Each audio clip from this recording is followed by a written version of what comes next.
Fit India fit media અંતર્ગત હિંમતનગર ખાતે media કર્મીઓ માટે હેલ્થ ચેકઅપનો કાર્યક્રમ યોજવામાં આવ્યો। ભારત સરકાર તેમજ ગુજરાત સરકાર દ્વારા ફિટ ઇન્ડિયા ફિટ મીડિયા અંતર્ગત સાબરકાંઠાના હિંમતનગર ખાતે ફરજ બજાવતા મીડિયા કર્મીઓ માટે રેડ ક્રોસ સોસાયટી તેમજ માહિતી વિભાગ હિંમતનગર દ્વારા એક હેલ્થ ચેકઅપનો કાર્યક્રમ યોજાયો હતો, જેમાં હિંમતનગર ખાતે ફરજ બજાવતા મીડિયા કર્મીઓ મોટી સંખ્યામાં હાજર રહ્યા હતા। સાબરકાંઠાના હિંમતનગર ખાતે કેન્દ્ર તેમજ રાજ્ય સરકાર દ્વારા ફિટ ઇન્ડિયા ફિટ મીડિયા અંતર્ગત સાબરકાંઠા જિલ્લા માહિતી વિભાગ તેમજ રેડ ક્રોસ સોસાયટી દ્વારા રિપોર્ટરો માટે હેલ્થ ચેકઅપ કેમ્પનું નિઃશુલ્કપણે આયોજન કરવામાં આવ્યું હતું, જે અંતર્ગત રજિસ્ટર્ડ થયેલા મીડિયા કર્મીઓ માટે વિવિધ પ્રકારના બ્લડ ટેસ્ટ સહિત એક્સરે અને હૃદય સંબંધી ટેસ્ટ કરવામાં આવ્યા હતા। જો કે આ તબક્કે વાત કરતા રેડ ક્રોસ સોસાયટીના ઉપપ્રમુખે જણાવ્યું હતું કે કેન્દ્ર તેમજ રાજ્ય સરકાર દ્વારા ફિટ ઇન્ડિયા ફિટ મીડિયાનો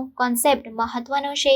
મીડિયા એ દેશનો ચોથો આધાર સ્તંભ છે, ત્યારે તેનું ફિટ રહેવું પણ એટલું જ જરૂરી છે। જે અંતર્ગત યોજાયેલો આ હેલ્થ ચેકઅપનો કેમ્પ મીડિયા કર્મચારીઓની ફિટનેસતા સહિત જાગૃતિ લાવવા પણ મહત્વનો ભાગ ભજવશે તે નક્કી છે। સાથોસાથ પહેલું સૂક્ત જાતે નર્યાની યુક્તિ બનાવવા માટે પણ અગત્યની છે।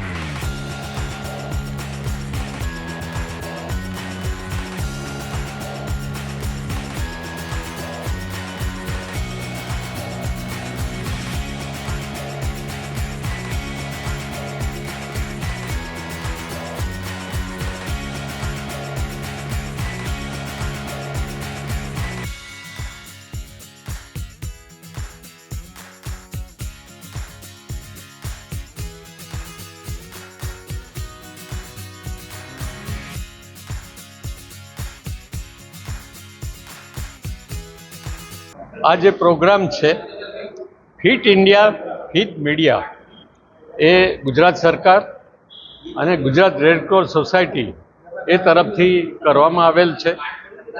આજે હિંમતનગરમાં જે મીડિયા છે, મીડિયા જે પત્રકારો છે એ સૌ માટે તપાસ રાખવામાં આવેલી છે, જેમાં લેબોરેટરીની તપાસ થશે, કાર્ડિયોગ્રામ થશે અને સાથે સાથે એક્સરે બી પાડવામાં આવશે।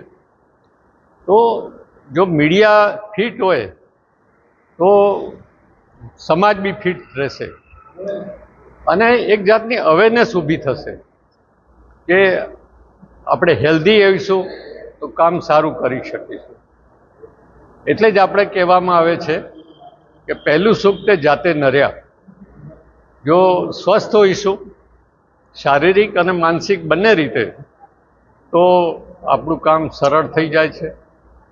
એટલે આજનો જે આ પ્રોગ્રામ છે એમાં સૌ મીડિયાને હિંમતનગરના જે છે બોલાવેલા છે, ઘણા બધા લાભ લેવાના છે અને આ રીતે આજે જ નહીં પણ જ્યારે બી જરૂર પડે તો રેડ ક્રોસ સોસાયટી મીડિયા માટે કાયમ એમની સાથે જ છે, એમના માટે તૈયાર હોય છે અને ભવિષ્યમાં બી મદદરૂપ થશે। અને એ માટે ફરીથી આપ સૌનું આમંત્રણ છે, આવકાર છે અને આભાર। Thank you. Doctor Goplani, vice chairman, Himmatnagar Red Cross society અને સિનિયર પીડિયાટ્રિશિયન।